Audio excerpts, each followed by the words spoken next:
like a Hellcat.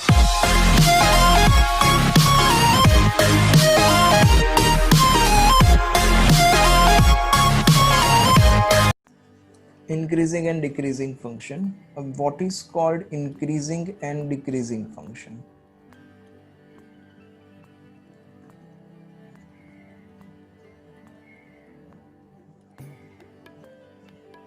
तो increasing किसे बोला जाएगा एंड डिक्रीजिंग किसे बोला जाएगा? ग्राफ के ऊपर से तो जो कोई भी ग्राफ आपको दिया है अगर उसका मूवमेंट अपवर्ड डायरेक्शन में है then it is called increasing function. अगर उसका मूवमेंट डाउनवर्ड डायरेक्शन में है तो it is called decreasing function. Okay, graph के ऊपर से ऐसा बोल सकते हैं. अब डेफिनेशन क्या है इंक्रीजिंग फंक्शन का? तो इंक्रीजिंग फंक्शन का डेफिनेशन कुछ ऐसा है कि when a function is said to be an increasing, तो जब भी f from a to b let's say कोई फंक्शन, तो फंक्शन डिफाइन करने के लिए मुझे क्या डोमेन एंड कोडोमेन डिफाइन करने पड़ेंगे? यस सर, आपको डिफाइन करने पड़ेंगे. तो लेट्स से मैंने डिफाइन करा कि f from a to b है where a is domain and b is codomain. तो अगर x1 x2 जो है वो a में बिलोंग करते हैं and x1 x2 are some different number, and मान लो कि मैंने ऐसा कुछ लिया है कि x1 is less then x2. आप चाहो तो x1 is greater then x2 भी ले सकते हो, मुझे कोई प्रॉब्लम नहीं है.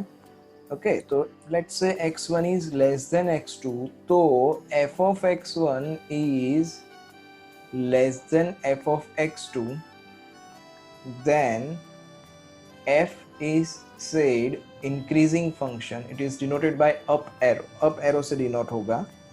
अब ये स्टोरी सारी है क्या? तो इसको समझो सिंपल इस तरीके से. मान लो कि fx is equal to 2x plus 1 है. f from r to r ले लेते हैं. Okay, f from r to r fx is equal to 2x plus 1 ले लेते हैं. अब रियल नंबर में से कोई भी रैंडमली दो वैल्यू ले लो. मैं 0 एंड 1 ले रहा हूँ, तो मैं बोल सकता हूँ कि 0 इज लेस देन 1. ओके, 0 1 से छोटा है. Yes sir. अब f ऑफ 0 निकालो आप एंड f ऑफ 1 निकालो. तो अगर 0 लेस देन 1 है तो f of 0 less than f of 1 होना चाहिए. Then it is called increasing function. यहाँ पे f ऑफ 0 मतलब यहाँ पे x की जगह पे 0 रखोगे आप तो 1 आंसर आएगा. एंड f ऑफ 1 यहाँ पे x की जगह पे 1 रखोगे आप तो 2 प्लस 1 दैट इज 3 आंसर आएगा. मतलब क्या कि अगर मैं इनपुट बढ़ाऊंगा, ये x की जगह पे 0 एंड 1, 0 एंड 1 क्या हुआ? इनपुट हुआ.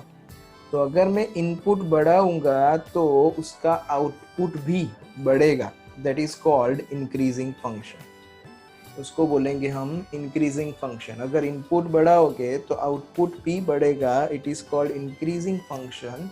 पर मान लो कि यहाँ पे fx is equal to 2x plus 1 की जगह पे fx is equal to 3 minus 2x ऐसा कोई फंक्शन होता.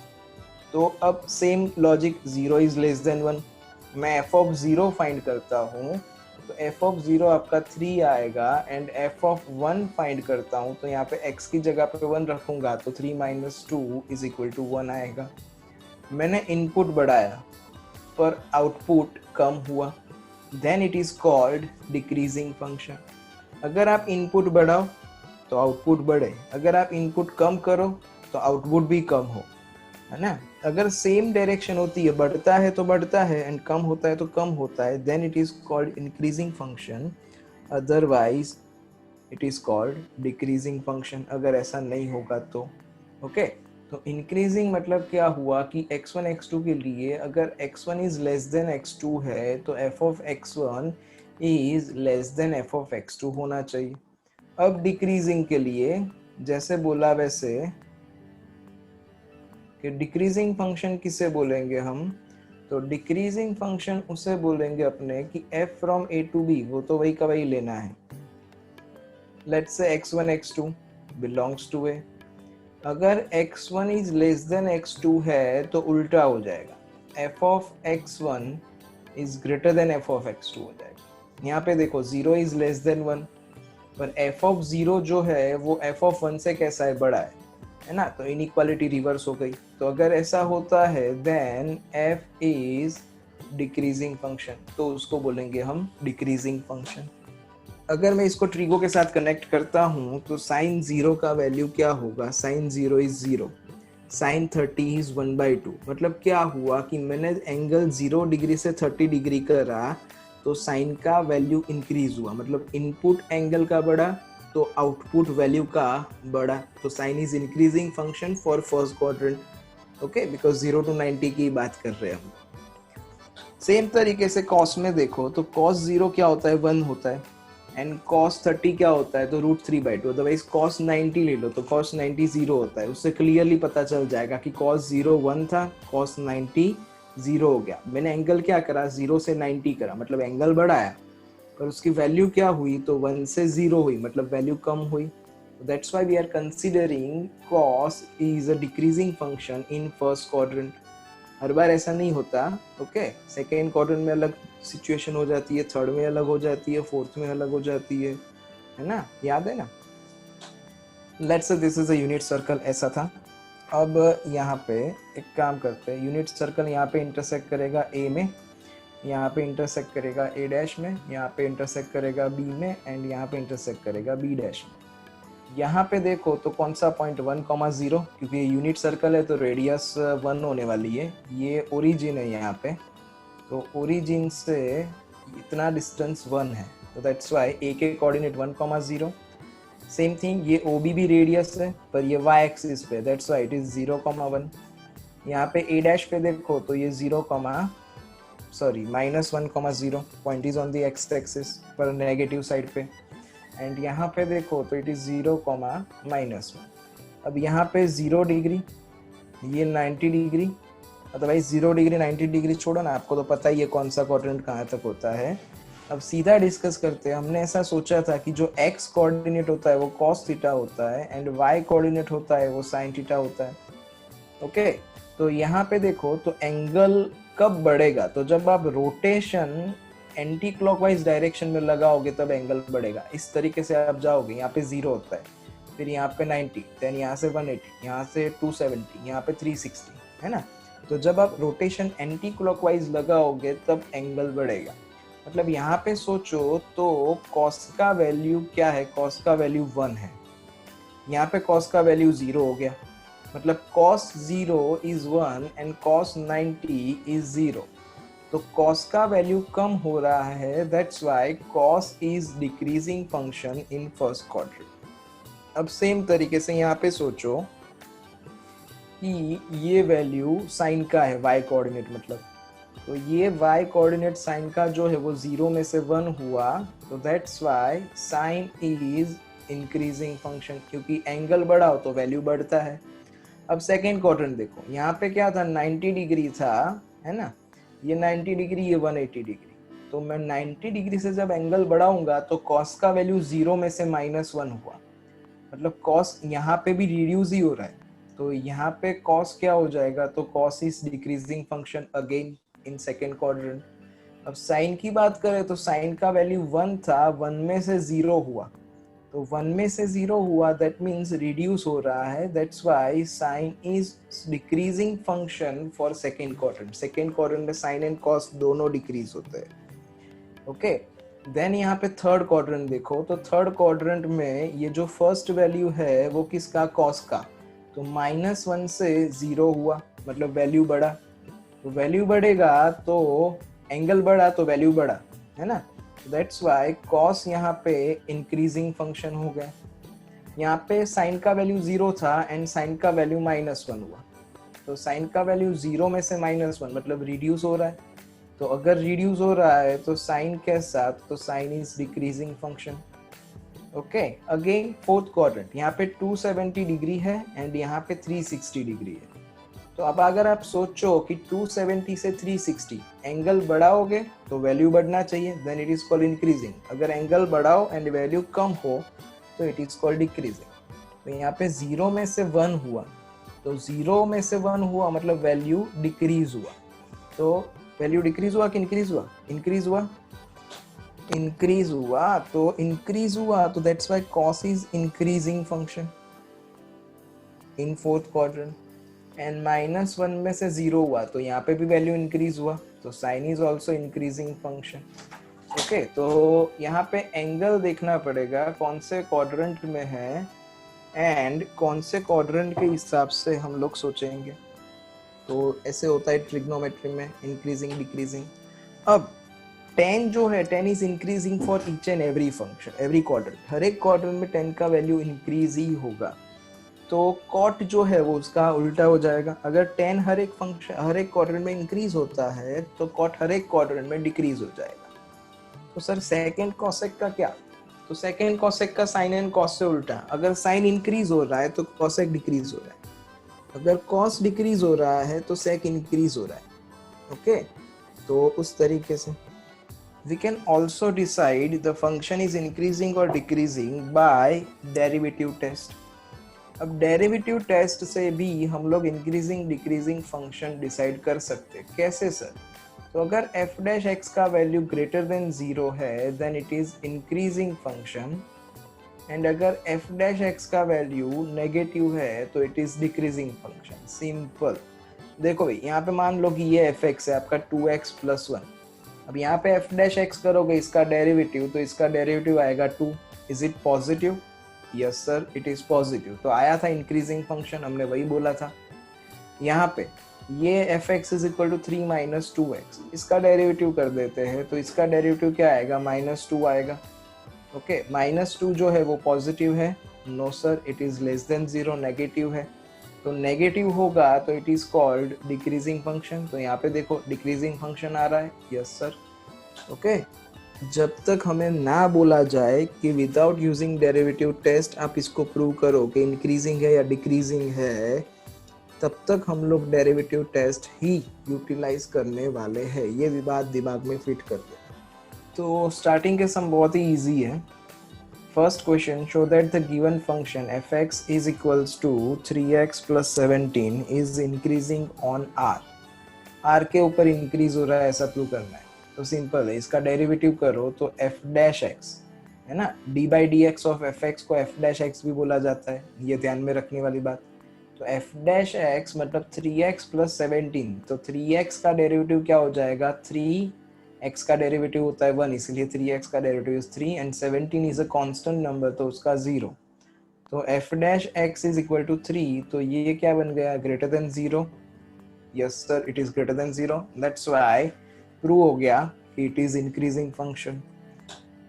Second sum fx is equal to e raise to 2x है, तो fx is equal to e raise to 2x, तो f dash x find किया जाए तो f dash x is equal to e raise to x का derivative e raise to x ही होता है, इनटू में पावर का डेरिवेटिव करना पड़े। पावर इज 2x, तो 2x का डेरिवेटिव इज 2। अब यहाँ पे क्या बोला है? Prove that it is increasing function on r। ये जो है वो exponential function, exponential function always positive ही होता है। x की जगह पे चाहे आप नेगेटिव वैल्यू रखो या पॉजिटिव वैल्यू रखो, जो आपका आंसर है वो ऑलवेज पॉजिटिव ही आएगा, एंड 2 तो पॉजिटिव ही है। तो therefore f dash x is greater than 0 for x belongs to r, every x belongs to r, so that's why it is increasing function on r। fx is equal to sin x दिया है। अभी बोला कि हमें simple derivative test ही करना है, जब तक ना बोले तब तक। तो fx is equal to sin x दिया हुआ है, अगर derivative is positive then increasing, अगर डेरिवेटिव नेगेटिव देन डिक्रीजिंग। तो fx is equal to sin x है, तो f dash x is equal to क्या हो जाएगा? sin x का derivative is cos x। Yes sir. तो cos x जो है वो 0 to pi by 2 में कैसा? तो cos x is पॉजिटिव है ना। तो if x belongs to 0 to pi by 2, तो f dash x का वैल्यू जो है वो ग्रेटर देन 0 होगा, देयरफॉर f is increasing। अगर x का वैल्यू सेकेंड क्वाड्रेंट में है, x belongs to pi by 2 to pi, then second quadrant में है तो f डैश x का वैल्यू नेगेटिव होगा, क्योंकि सेकेंड क्वाड्रेंट में cos नेगेटिव होता है, देयरफॉर f इज डिक्रीजिंग। अब तीसरी बात ये आई कि अगर x belongs to 0 to pi ले लेंगे तो क्या? तो if x belongs to 0 to pi लिया जाए तो यहाँ पे हम ना बोल सकते हैं कि ये पॉजिटिव है, ना बोल सकते कि ये पूरा का पूरा नेगेटिव होगा, है ना। cos x जो है 0 टू पाई मतलब फर्स्ट एंड सेकेंड क्वाड्रेंट, तो पूरा 0 टू पाई में पॉजिटिव भी नहीं है एंड नेगेटिव भी नहीं है। That's why we can not say that it is increasing और decreasing. So if x belongs to 0 to pi, then f dash x is not less than 0, neither f dash x is greater than 0. So therefore f is neither increasing nor decreasing. Proved. Chalo, next question 4. Find the intervals in which the function fx is equal to 2x square, तो fx is equal to 2x square minus 3x दिया हुआ है। कहाँ पे ये increase होगा and कहाँ पे ये डिक्रीज होगा, ये हमें डिसाइड करके देना है कि x का वैल्यू कहाँ पे होगा तो इट इज इंक्रीजिंग एंड कहाँ पे होगा तो it is decreasing. It is quite simple. तो फंक्शन इंक्रीज कब होगा, जब डेरिवेटिव पॉजिटिव होगा तब। फंक्शन डिक्रीज कब होगा, तो जब डेरिवेटिव नेगेटिव होगा तब। ओके, फंक्शन का डेरिवेटिव अगर इक्वल टू 0 हो जाएगा तो इट बिकम्स कांस्टेंट फंक्शन। तो इक्वल टू 0 के बारे में हमें नहीं सोचना है, हमें greater than 0 and less than 0 के बारे में ही सोचना है फॉर इंक्रीजिंग एंड डिक्रीजिंग। तो सिंपल, अब यहाँ पे डेरिवेटिव कर दो, तो f डैश x कर देते हैं। तो f डैश x क्या हो जाएगा, इसका डेरिवेटिव। तो ये x स्क्वायर का डेरिवेटिव इज 2x, ये बाहर का 2 मतलब 4x हो जाएगा। तो 4x माइनस 3 ऐसा बचा, है ना। अब सोचो कि ये वैल्यू पॉजिटिव कब होगी। तो क्या करने का, आपको पता ही है वैसे तो, पर फिर भी कन्वीनियंसी के लिए एक काम करने का, एक रफ नंबर लाइन ड्रॉ कर दो एंड यहाँ पे क्या करना है, तो f डैश x का वैल्यू 0 लेके x का वैल्यू फाइंड कर लो कि f dash x is equal to 0 होगा तो x का वैल्यू क्या आएगा, तो x का वैल्यू 3/4 आएगा। ये स्टेप्स आप शो नहीं करोगे तो चलेगा, ये आपको समझ में आना चाहिए कि x का वैल्यू 3/4। अब x का वैल्यू 3/4 रैंडमली यहाँ पे नंबर लाइन पे मैंने रख दिया कि यहाँ पे कहीं पे आएगा। अब इसकी लेफ्ट एंड राइट साइड पे देखो, मतलब अगर मैं x का वैल्यू लेस देन 3/4 लेता हूँ तो क्या सिचुएशन होती है, अगर x का वैल्यू ग्रेटर देन 3/4 लेता हूँ तो क्या सिचुएशन होती है, वो हमें सोचना है।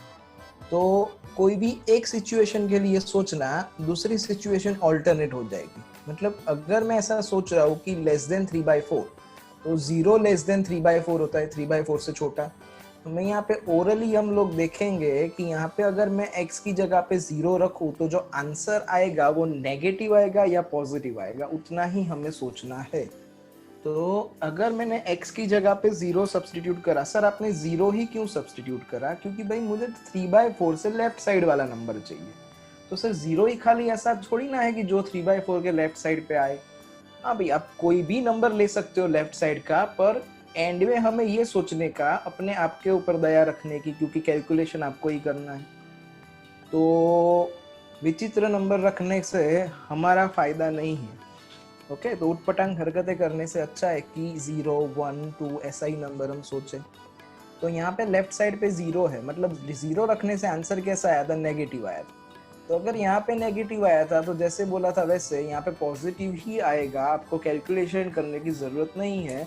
आप चाहो तो तसल्ली के लिए कर लो, 3/4 मतलब 0.75 होता है, तो राइट साइड पे 1 आएगा। तो यहाँ पे x की जगह पे 1 रख के चेक कर लो, पॉजिटिव ही आएगा आंसर। ओके, तो यहाँ पे नेगेटिव एंड यहाँ पे पॉजिटिव, तो देयरफॉर f इज इंक्रीजिंग।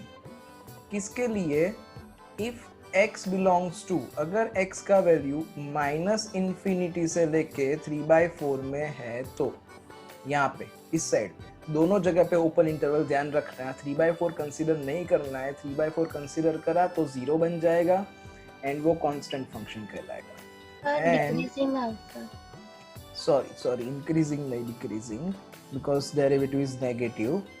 तो f dash x is negative, so therefore f is decreasing function if x belongs to -∞ to 3/4.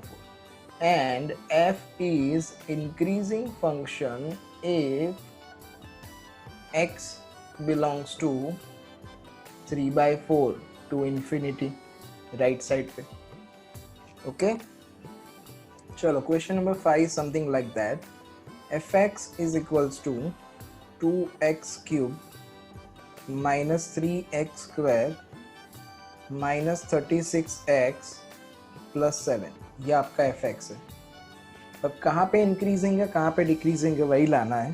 तो जैसे बोला था वैसे कि f डैश x कर देते हैं तो f डैश x क्या हो जाएगा 3 आगे आ जाएगा तो 3 टू ज़ा 6x स्क्वायर माइनस यहाँ पे 2 आगे आ जाएगा तो 2 3 ज़ा 6x माइनस 36 लाइक दिस. यहाँ से एक काम करते हैं 6 कॉमन निकाल देते हैं तो क्या बचा x square minus x minus 6 common निकाला तो 6 बचा. फैक्टराइज किया जाए तो 3 टू ज़ा 6 फैक्टर होगा तो x minus 3 and x plus 2. अब जैसे बोला था वैसे कि टेम्पररी सोचो कि ये इक्वल टू 0 है तो x का वैल्यू क्या आएगा तो x का वैल्यू 3 आएगा और माइनस 2 आएगा. ओके तो x का वैल्यू 3 हो सकता है या तो फिर माइनस 2 हो सकता है. तो सिंपल आप नंबर लाइन पे प्लॉट करो 3 एंड माइनस 2 को रैंडमली ही प्लॉट करना है. प्रॉपर मेजरमेंट लेके सब कुछ उटपटांग हरकतें करने की कोई ज़रूरत नहीं है. खाली ध्यान इतना रखना कि अगर मैं 3 यहाँ पे रख रहा हूँ तो माइनस 2 ऑब्वियसली लेफ्ट साइड पे आएगा कि राइट साइड पे आएगा तो राइट साइड लेफ्ट साइड पे आएगा. यही खाली ध्यान रखना है कि कौन सा नंबर आपको किसके लेफ्ट राइट में रखना है. ओके अब जैसे बोला था वैसे कोई भी एक नंबर पकड़ लो और सोचो. तो मैं एक काम करता हूँ 0 ले लेता हूँ यहाँ पे -2 एंड 3 के बीच में. नंबर लाइन के ऊपर से आप चाहो वो नंबर ले सकते हो जो चाहो वो नंबर एक्सेप्ट -2 एंड 3. ये -2 एंड 3 नहीं लेने का. इसके अलावा आप चाहो वो नंबर रख सकते हो. तो 0 इज मोर कन्वीनियंट. यहाँ पे अगर मैं x की जगह पे 0 रखता हूँ तो ये आंसर नेगेटिव. यहाँ पे 0 रखता हूँ तो पॉजिटिव. ओके तो नेगेटिव इंटू पॉजिटिव करोगे तो आंसर इज नेगेटिव. मतलब यहाँ पे नेगेटिव आ रहा है तो यहाँ पे नेगेटिव आ रहा है तो आजू बाजू में ऑल्टरनेटिव पॉजिटिव पॉजिटिव ही होगा. जैसे बोला था वैसे कि ऑलवेज ऑल्टरनेटिव ही होते हैं. आप चाहो तो चेक कर सकते हो रखें. ओके तो अब इंक्रीजिंग कहाँ पे एंड डिक्रीजिंग कहाँ पे. तो f is decreasing for x belongs to. x कहाँ पे होगा तो डिक्रीज करेगा तो -2 to 3 में. And f is increasing for x belongs to कहाँ से कहाँ तक तो -∞ से लेके -2 तक यूनियन 3 से लेके इन्फिनिटी तक. क्योंकि यहाँ पे भी पॉजिटिव है यहाँ पे भी पॉजिटिव है तो इन दोनों का आपको यूनियन लेना पड़ेगा.